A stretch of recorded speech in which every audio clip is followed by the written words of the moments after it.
এই কেড়ে তুই, খুব লাগছে কিন্তু। এই কথা বল শালা, চোখ ছাড়, না হলে কেনু দিয়ে কিন্তু বুক ফাটিয়ে দিব। ও মা গো, কলজেটা ফেটে গেছে। লুচ্চার নাতি, লুচ্চা কোথাকার! এইভাবে মেয়েদেরকে কেউ আঘাত করে? আরে নেহা, তুই কখন এসেছিস? এই রকম করে পিছন থেকে কেউ কারো চোখ ধরে? দেখি কোথায় লেগেছে। তুই তো আসলেই একটা লুচ্চা। কোনোই মেরে হয়নি, এখন আবার বলছে দেখি।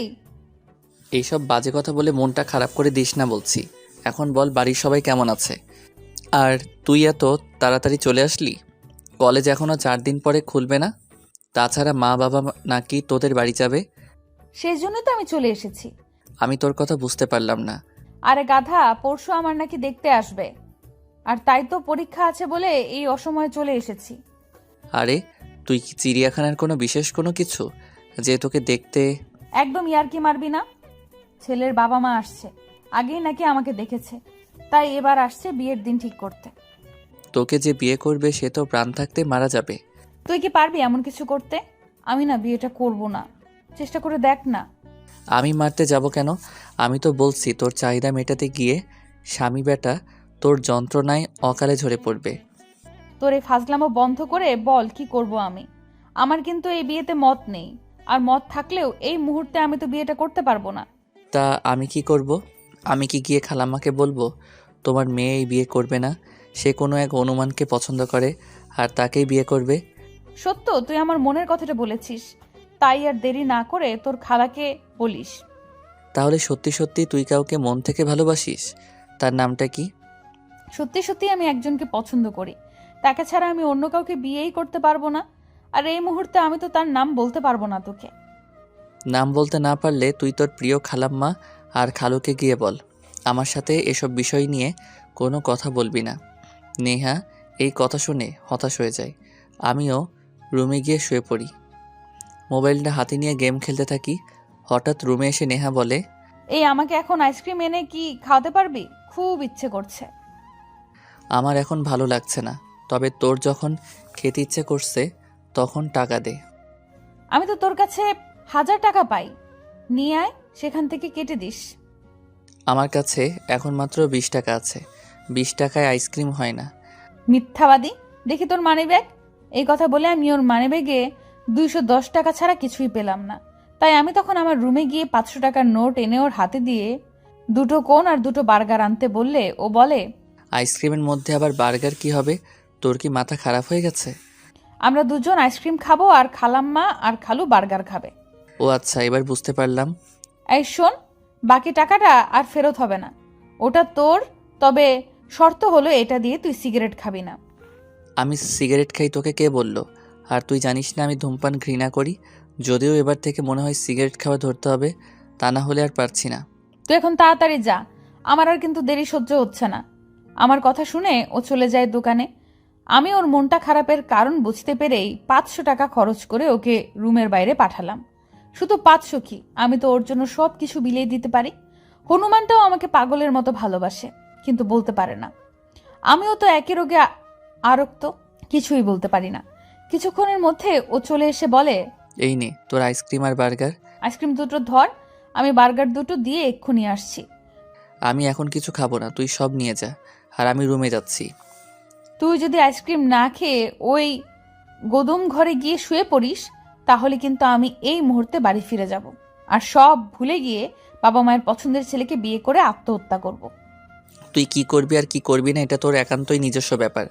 আমি কি করব বলতো? আমি আইসক্রিম খাবো না। ঠিক আছে, তাহলে এক্ষুনি এগুলো ওই ডাস্টবিনে ফেলে দিয়ে আমিও চলে যাচ্ছি। ঠিক আছে দে, তবে আমাকে আর কোনো কিছুতেই জোর করবে না। ঠিক আছে, আর কোনো দিন কিছু খেতে জোর করব না, এটাই শেষ আবদার। আমি আইসক্রিম খাওয়া শেষ করে আবার আমার রুমে চলে যাই। লম্বা একটা ঘুম দিয়ে উঠে দেখি রাত 9টা বাজে। আমার একটা অভ্যাস হলো, আমি টেনশন করলেই ঘুম চলে আসে। টেনশনে নাকি পৃথিবীর সকল মানুষ ঘুমাতে ভুলে যায়, অথচ আমার ক্ষেত্রে উল্টো। একটু পরে মা এসে বলে, শাকিল, এখনো কি ঘুমাচ্ছিস নাকি? না মা, তুমি কি কিছু বলবা? রাতের খাবার খেতে হবে, আয়।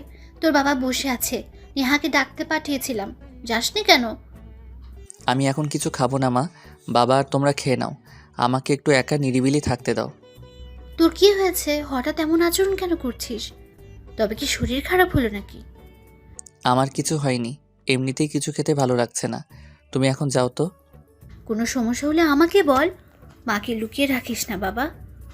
মানুষের কি একটু শরীর খারাপ হতে পারে না? আমি তো একজন মানুষ, মা।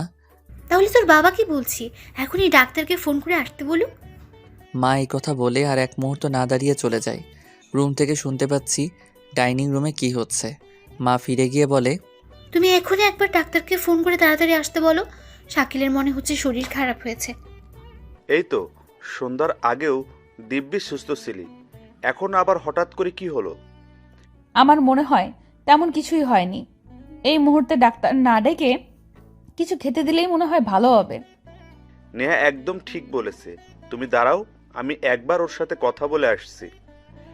আমি যেহেতু সব কিছু শুনতে পাচ্ছি, তাই আব্বু আসার আগেই রুম থেকে বের হয়ে ডাইনিং রুমে চলে এসেছি।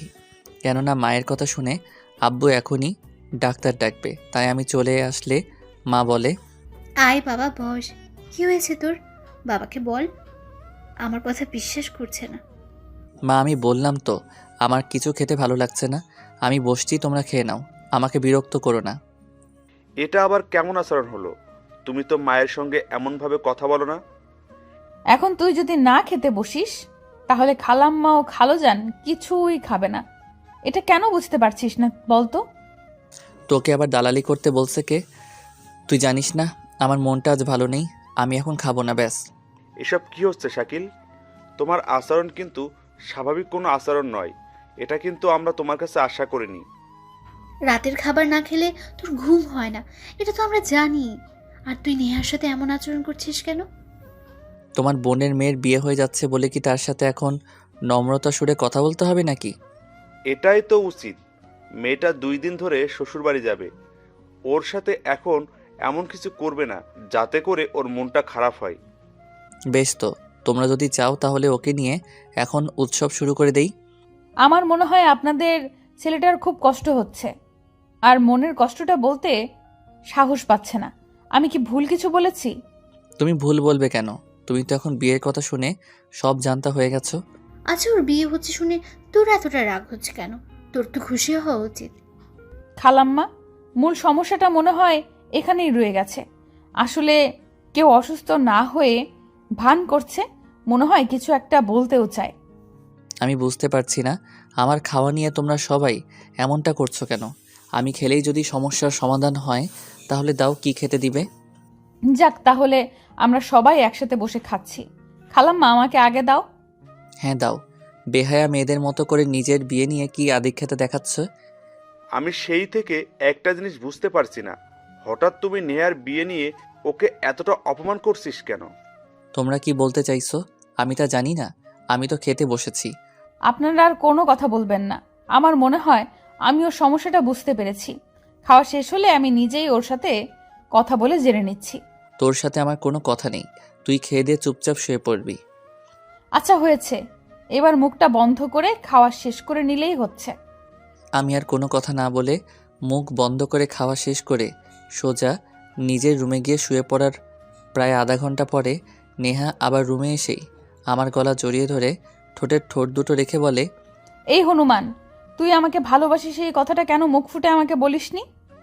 কিভাবে বলবো তোকে? তুই তো নিজ থেকেই বলেছিস একজনকে পছন্দ করিস। একবারও কি জিজ্ঞেস করেছিলি আমি কাকে ভালোবাসি আর কার জন্য বিয়েটা ভেঙে দিতে চাই? তুই যে এতটাই মাথা মোটা তা আমার জানা ছিল না। এখন তো জানলেই ভালো করে আদর করো।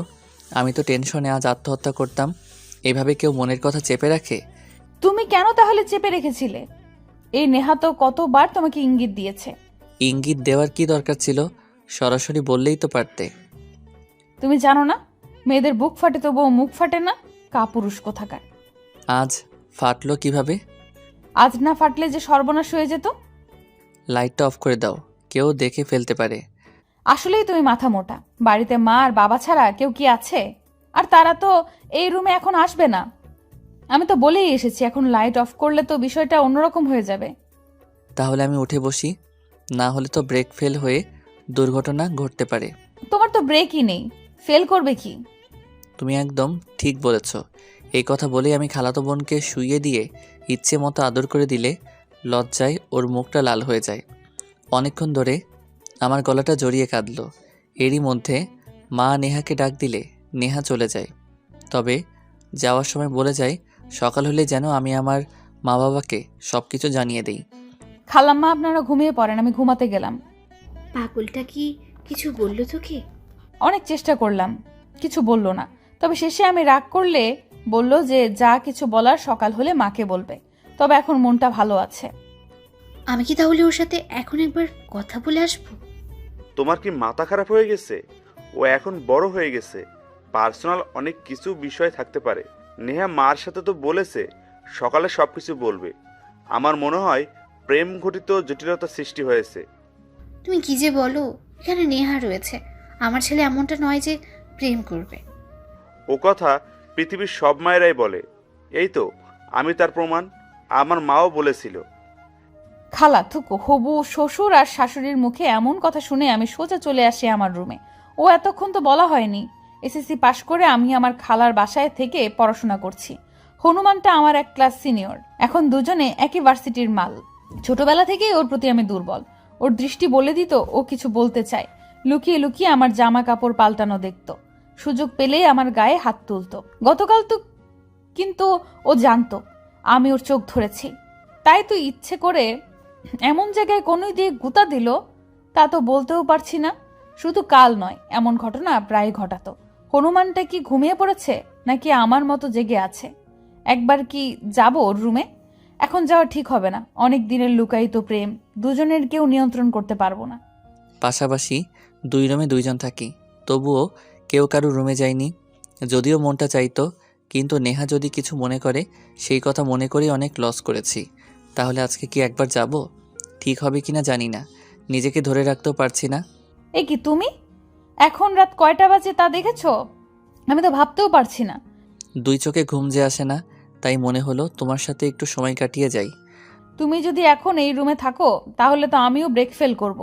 দুজনের কেউ কিন্তু আল্লাহর কাছে জবাব দিতে পারবো না। আমার দাদি বলতো যুবতী নারী আর ব্রেক ফেল গাড়ি দুটোর একটাও নাকি নিরাপদ নয়। তুমি এখন যাও। আমি আর এক মুহূর্ত দেরি না করে সোজা রুমে এসে ঘুমিয়ে পড়লাম। সকালে নাস্তার টেবিলে বসে আছি আমি, মা ও আব্বু। নেহা একটু পরে আসবে। ওর নাকি রাতেই শরীর খারাপ হয়েছে। আমাকে উদ্দেশ্য করে মা বলে, রাতে মনে হয় ভালো ঘুম হয়নি তোর? কি করে ঘুমাবো বলো? কেন, কি হয়েছে? কোনো সমস্যা? মা, তোমার শাকিল যাকে এতদিন মনে মনে ভালোবেসেছে তার বিয়ে ঠিক হয়ে গেছে। তুমি বলো, এই খবর শুনলে কোনো যুবকের মন ভালো থাকে? তুই এসব কি বলছিস? মনে মনে প্রেম ভালোবাসা? তো মেয়েটি কি জানে সব কিছু? আগে জানতো না, গতকাল রাতের খাবার খাওয়ার আধা ঘন্টা পরে জানে। তো মেয়েটা কি তোর ভালোবাসাকে মেনে নিয়ে বিয়ে ভেঙে দিতে পারবে? পারবো মা। মেয়েটিও যে মনে মনে আমাকে ভালোবাসতো, ওর বিয়ে ঠিক হচ্ছে শুনেই আমাকে সব কিছু বলতে ছুটে এসেছে। মেয়েটা কি আমাদের নেহা? জি হ্যাঁ, আমি নেহাকে ভালোবাসি মা। নেহাও আমাকে ভালোবাসে। এখন আব্বুই পারে খালাম্মার সাথে কথা বলে ওর বিয়েটা ভেঙে দিতে। কিন্তু রূপা কি মনে করবে সেটাই তো ভাবছি। শুনেছি নেহার সাথে যে ছেলের বিয়ে ঠিক হচ্ছে সেই ছেলে একজন ইঞ্জিনিয়ার। এখন এই বিয়েটা ভাঙবো কি করে? কি করে ভাঙবো? বললে তো আর হয় না। আমাদের ছেলেও ডাক্তারি পড়ছে, আর তো মাত্র 6 মাস পরেই শাকিলের ফাইনাল পরীক্ষা। তুমি এখনই রূপাকে কল দিয়ে বলে দাও বাড়ির জিনিস বাড়িতেই থাক। আব্বু আর কোনো কথা না বলে নিজেই খালাম্মুকে ফোন করে সব কিছু বলার পরে খালাম্মু 10 মিনিট পরে ফোন করে সব জানাচ্ছে বলেছে। আর 10 মিনিট পরেই তো আমার মনে আনন্দের ঝড় বইতে শুরু, কেননা খালুজান নিজে ফোন করে জানিয়ে দিল বিয়েটা ভেঙে দিয়েছে। মনে মনে নাকি তারা আমাকে আগে থেকেই জামাই হিসেবে পছন্দ করেছিল। মায়ের ভয়ে কিছু বলার আর সাহস পাইনি। এই খবরটি শুনে আমি সোজা নেহাকে নিয়ে আমার রুমে চলে এসেছি। আর তারপর ওকে জড়িয়ে ধরে আমার বেডে বসিয়ে দিতেই ও বলে, বিয়ের কথা হয়েছে, এখনো কিন্তু বিয়ে হয়নি আমাদের, তাই বসিয়ে রেখেছো ঠিক আছে। তাই বলে এখন শুইতে বলবে না কিন্তু। ভয় নেই, আমি তো আজ হোক আর কাল হোক বিয়ে হবে। এখন শুধু আমি তোমাকে আদর করব। আমার তো সমস্যা হবে, তুমি বুঝতে পারছো না আমি অসুস্থ। বিয়ের আগে তোমাকে কিন্তু সুস্থ হতে হবে। 4-5 দিনের মধ্যে সব ঠিক হয়ে যাবে। ঠিক আছে, তাই হোক। ধন্যবাদ সবাইকে আমাদের পাশে থাকার জন্য।